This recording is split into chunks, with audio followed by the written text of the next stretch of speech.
Eu agradeço a oportunidade, o convite da UniABC de estar aqui. E para mim é uma honra realmente, principalmente por eu ter sido formada por essa universidade. E aí estar no outro lado é uma honra realmente. Agradeço a oportunidade. E hoje eu vim falar um pouquinho sobre patrimônio ambiental da região do Grande ABC. Então, vamos lá?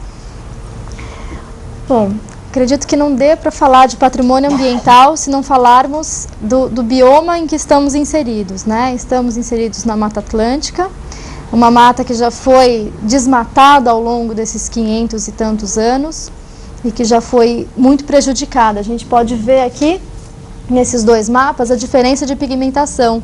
A pigmentação verde do lado esquerdo é a mata original, né, em 1500, e a pigmentação atual é do lado de cá é a mata na atualidade, né? Então, essa Mata Atlântica, nós temos hoje um pouco menos de 8% de Mata Atlântica no Brasil, e de remanescentes, e é ela que é fundamental para o equilíbrio do ecossistema em que estamos, né? Então, não dá para falar de patrimônio ambiental sem citarmos esse grande patrimônio ambiental que temos por natureza aqui. E a realidade da Mata Atlântica na região do Grande ABC é essa.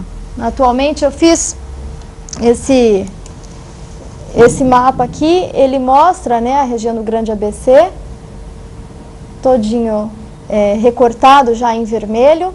E nós temos essa característica aqui, né?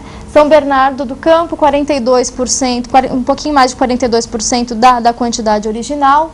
Rio Grande da Serra ainda mantém de Mata Atlântica 37%. Santo André, 35%. Ribeirão Pires, um pouquinho mais de 23%. Mauá, 7%. Diadema, 1,8%. E São Caetano, 0%. Então é interessante, eu acho, que a gente analisar um pouquinho esse mapa, que a gente percebe que aqui, São Paulo está aqui, né? A característica da diminuição da mata, né? O que aconteceu? Tanto a densidade demográfica que foi atuando de São Paulo para as regiões com fronteira desse município, quanto que a superpopulação dessa região também, né? O crescimento em relação às indústrias e etc., fizeram com que essa região mais próxima à região de São Paulo tivesse uma quantidade menor de Mata Atlântica, né? Justamente pela ocupação dessa área. E aí aqui, São Caetano do Sul, que é pequenininho e está mais próximo a São Paulo e está nesse pedacinho aqui de grande densidade demográfica, ele saiu realmente perdendo, né? São Bernardo também tem um pouquinho de perda, Santo André também tem um pouquinho de perda aqui para cima, mas como esses municípios se estendem mais para baixo, eles ainda conseguem ter um resquício de Mata Atlântica um pouco maior. Tá? E aqui os municípios que estão aqui mais para baixo, eles mantêm mais ainda o remanescente de Mata Atlântica, fazendo com que esse patrimônio ambiental natural se mantenha, se preserve. Um outro fator fundamental relacionado ao patrimônio ambiental é a represa Billings, né? Falando da região do Grande ABC, é impossível não citá-la, justamente porque ela praticamente inteira está inserida dentro da região do Grande ABC, né? Se nós olharmos aqui, esse aqui é um recorte, ó, aqui temos a região do Grande ABC, né? Um pedacinho aqui de São Bernardo para baixo, aqui a fronteira já com a Serra do Mar. Apenas 2 municípios não tem uma parte da represa Billings dentro deles, é São Caetano do Sul e Mauá. O restante, pelo menos um bracinho aqui, ó, Rio Grande da Serra, pelo menos um bracinho dele, um pedacinho da margem desse bracinho está ali pertencente a ele, né? E uma grande parte realmente. E a represa Billings, ela é um patrimônio ambiental fundamental também, né? Não só pelo fato de ela prestar um serviço ambiental para a sociedade, que é, no caso, o abastecimento de uma grande parte da metrópole de São Paulo, quanto o restante da importância que ela tem ali como um fator de equilíbrio de ecossistema, né? Um equilíbrio climático, um equilíbrio ambiental dessa região inteira. Uma outra questão é que diversos córregos que formam essa represa também estão situados na região do Grande ABC. Tá? Então, um outro patrimônio fundamental. Agora eu separei alguns outros também para a gente analisar um pouco o que a gente tem aqui e como funciona isso, né, na região do Grande ABC. O Parque Estoril também é de grande importância para a região, né, formando esse patrimônio ambiental, enriquecendo esse patrimônio ambiental. Ele foi inaugurado na década de 50, justamente numa época onde não havia nenhum parques nessa região. Ele foi o primeiro em São Bernardo do Campo, trazendo para a população um equipamento ambiental, um espaço ambiental de lazer, e que essas pessoas pudessem ter esse contato maior, né, com essa questão ambiental. Fora a própria região sendo preservada e sendo trabalhada em prol desse patrimônio ambiental. Ele também está inserido completamente na Mata Atlântica e ele permeia partes da represa Billings também. O interessante dele é que ele tem mais um além, né, em relação à questão ambiental, que é a questão de manter dentro dele, desde a década de 80, um zoológico, né, com questões de estudos, de visitação, trabalho de educação ambiental voltado para esses assuntos, né, e a reprodução de animais silvestres, auxiliando no equilíbrio, né, da biodiversidade local. A gente tem a Chácara da Baronesa, né, conhecida, né, o antigo Aras de São Bernardo, que localiza-se em Santo André, divisa com São Bernardo.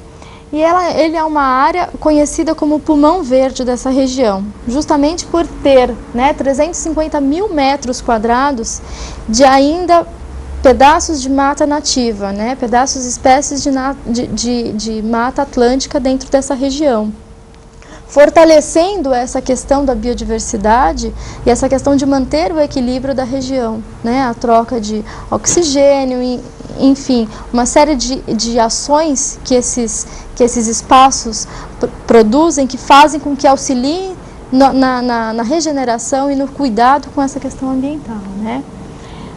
A importância desse lugar fez com que 1986 se tornasse tanto patrimônio histórico quanto de proteção ambiental. O antigo camping de Ribeirão Pires também é um local que não dá para esquecê-lo, justamente pela sua importância, riqueza de áreas de matas nativas. Também possui 100 mil metros quadrados de áreas com remanescentes de Mata Atlântica. Ele também é margeado pela represa Billings e ele é um importante instrumento nessa questão de equilíbrio, né, da região. A Gruta de Santa Luzia tem uma história cultural, né, histórica, muito interessante relacionada a isso e que une também a questão ambiental de extrema importância, né? Existem dentro desse parque diversas APAs, né, áreas de proteção ambiental, justamente por conta da quantidade de nascentes que ali existem, né? Uma delas, importantíssima, é o rio Tamanduateí, que nasce dentro desse parque. E esse parque ele mantém características também de mata atlântica nativas, né? Pedaços em recuperação também. E ele pertence, dentro dele existe um viveiro municipal, onde é produzido as mudas e é distribuído para o município. Então, são vários serviços ambientais prestados, além de ser um patrimônio ambiental de importante escalão. Essa gruta, ela tem uma... Pode passar, por favor, que aí eu vou trabalhando os dois. Essa gruta, a ligação dos dois, tanto da gruta quanto do rio Tamanduateí, existe uma história bem interessante cultural, que mostra um pouco essa questão ambiental também, né? Justamente porque na época que os trabalhadores, né, trabalhavam na mina, eles tinham que lavar os olhos. Então eles iam mais para frente, mais próximo à nascente, para que pudessem lavar esses olhos, né? E aí eles começaram a observar que ao passar do tempo a visão deles melhoravam. E eles atribuíram àquela nascente, àquela região, que as águas elas eram milagrosas. Purificantes, exatamente. E a partir disso, quem é a santa que purifica os olhos? é justamente Santa Luzia. E é por isso que eles mesmos formaram essa gruta de Santa Luzia e que ela permanece até hoje, trazendo para o local uma questão histórica e cultural muito importante de pertencimento das pessoas que se identificam com aquele local, de pertencimento daquela região, né, que é extremamente interessante. E o rio Tamanduateí, que tem essa história toda de fazer nascer a gruta da Santa Luzia, né, ele tem a sua nascente lá, ele nasce dessa forma cristalina, né? Quem não teve a oportunidade de ver ainda, sugiro que vá visitar, porque aliás, todos esses patrimônios que a gente está falando, né? Super próximo e vale a pena de ver como nasce, o que é, né? Como se transforma ao longo do curso. E aí ele tem o nome Tamanduateí, significa em tupi justamente o rio de muitas voltas, né, pela característica natural dele, que ao longo do tempo também foi se transformando por conta da ocupação ao redor desse rio. Tá? Aí é triste, mas a gente vê essa primeira foto, ela é a primeira saída do rio depois que sai do parque. Tá? Então é a primeira poluição que o rio recebe nesse momento da foto. E ao longo dele a gente sabe que ele vai recebendo diversas outras, né, fontes de poluição aí, até cruzar esse rio. Ele cruza São Caetano, Santo André, São Caetano e deságua em São Paulo, né? E agora eu acho que é importante a gente discutir um pouco, né? É claro que eu não coloquei todos os patrimônios ambientais que temos no Grande ABC, nós temos muitos outros, né? Muitos outros parques, muitas outras praças, muitos outros locais que são de importância à área ambiental da região. No nosso tempo, infelizmente, não caberia, né, a gente ficar discutindo todos.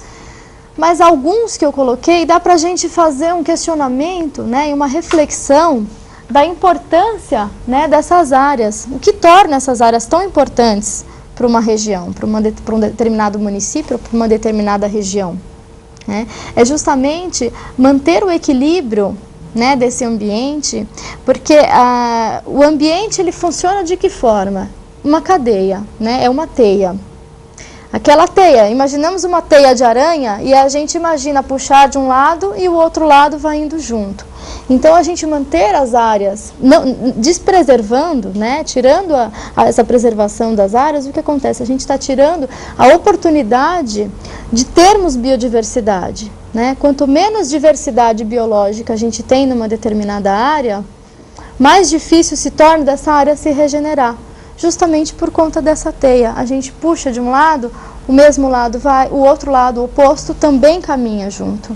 Então é importante a gente manter uma área preservada de acordo com a própria região, para mantermos clima, para mantermos temperatura, para conseguirmos darmos a real forma dos próprios animais que estão ali, vegetais e animais, a própria vida que estão ali, o próprio homem que está próximo, conseguir se regenerar a partir disso, né? Conseguir se manter em equilíbrio a partir do que tem ali, das características que tem ali, né? É importante a gente pensar também que temos sempre equipamentos, os equipamentos que foram mostrados, eles de uma forma ou de outra, eles nos fornecem, né, sistemas, serviços ambientais. De alguma forma, a Represa Billings sendo uma área de abastecimento para a região metropolitana, os parques como uma área de lazer, enfim. Mas tem muito além disso, né, que não são só esses serviços que muitas vezes são observados. E é isso que é importante a gente observar, que além de serviços, eles são patrimônios ambientais, né, eles são riquezas ambientais que precisam se permanecer de uma determinada forma para conseguir justamente essa regeneração, esse cuidado e esse desenvolvimento da região.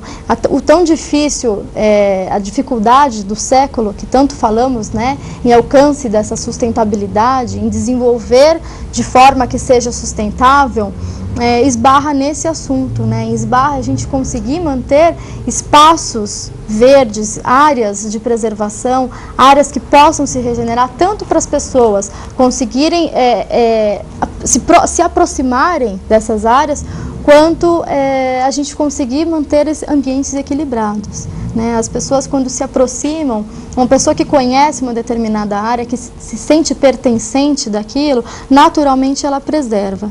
E a gente tendo espaços, né, de contato, que possibilitem esse contato da população do munícipe com essas regiões, facilita também a questão da preservação, a questão da própria educação ambiental, que se faz naturalmente.